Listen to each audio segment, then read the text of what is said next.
Chers abonnés, amis, téléspectateurs, auditeurs, salam alaikum, marhaba bikoum, Ramadan Karim. Heureux de vous retrouver à nouveau à cette occasion de Ramadan, de ce mois béni, de ce mois de fête, de ce mois de bonheur, de partage, de générosité, de retour sur soi-même, d'introspection, de méditation, de prière, de lecture de Coran. Masha'Allah, un mois très riche. Aujourd'hui, je vais, dans ce cadre-là, vous parler de la fin du mois de Ramadan et plus précisément de la Zakat el-Fitr.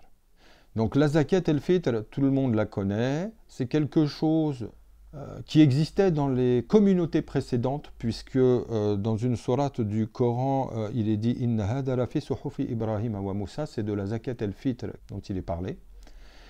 Et c'est en fin de Ramadan une obole, un don que l'on fait aux gens, de manière à ce qu'au moins le jour de la zakat, la fin du Ramadan, que personne ne soit négligé, que personne n'ait rien à manger ce jour-là. C'est un jour de fête, il faut que ce soit vécu comme un jour de fête, mais par tout le monde, et non pas par certains uniquement. Donc là, en fait, on va retrouver tout l'esprit de l'islam, c'est-à-dire cette équité, ce partage. Si moi je mange bien, je me remplis la panse et que mon voisin n'a rien à manger, ce que j'ai mangé n'est pas halal selon le hadith du prophète. Tant que ma nourriture n'est pas empreinte de l'esprit du partage, de l'équité, du bonheur de l'autre, je dois me réjouir de voir mon frère, de voir mon voisin heureux, de voir mon frère et mon voisin sustenté comme moi-même je peux l'être par la grâce de Dieu. Or, la Zakat el-Fitr, elle a pour ça. Mais l'on ne doit bien sûr pas s'arrêter là, car l'obole et l'indigence des pauvres, malheureusement, continuent même bien après l'Aïd. Donc toujours penser et continuer à donner, ne serait-ce qu'1 ou 2 euros. Mais dans ce point de jurisprudence que je voulais aborder concernant la Zakat el-Fitr, c'est à qui et comment la donner. Donc il y a plusieurs personnes à qui on peut donner cette zakat, mais avant de définir qui, que je reverrai dans un autre enregistrement pour entrer dans le détail de façon plus précise, c'est plutôt comment la donner qui va m'amener à développer le thème de cet enregistrement. Donc du point de vue du fiqh, la manière privilégiée dont on doit donner cette zakat, c'est de la main à la main.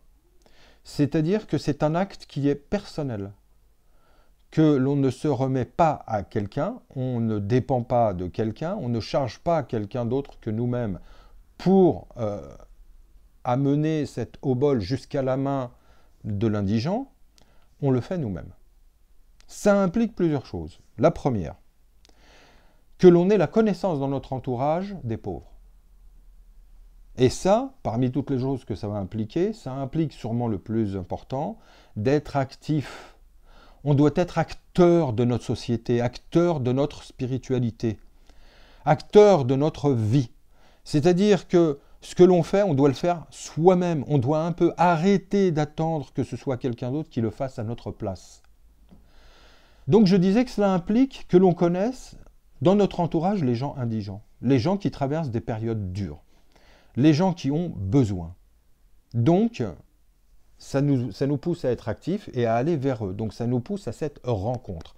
À ces gens que l'on ne voit peut-être quasiment jamais de l'année, là, on a une occasion d'aller jusqu'à leur porte, de leur tendre une petite enveloppe avec un sourire et de leur dire que c'est pour la Zakat el-Fitr et de se retirer gentiment, afin de ne pas les gêner.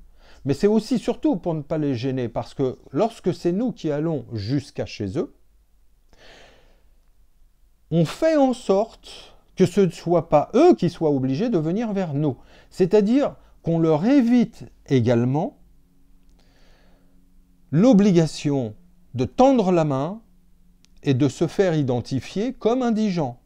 Car tendre la main, je vous assure, ce n'est facile et plaisant pour personne. Donc, lorsque l'on pratique ainsi, on leur évite également ce désagrément, voire cette humiliation.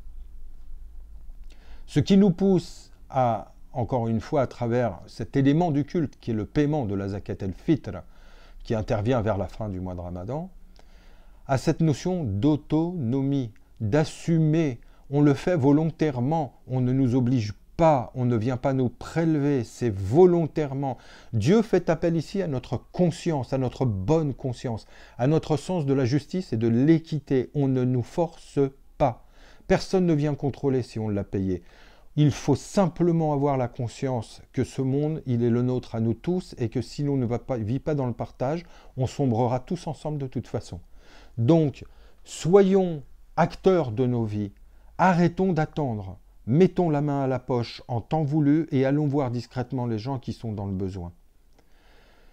Salam alaikum, merci beaucoup de m'avoir écouté ces quelques minutes en espérant que nos enquêtes feront du bien au plus grand monde, Inch'Allah. Salam alaikum et à très bientôt, au plaisir de vous retrouver. Filaman.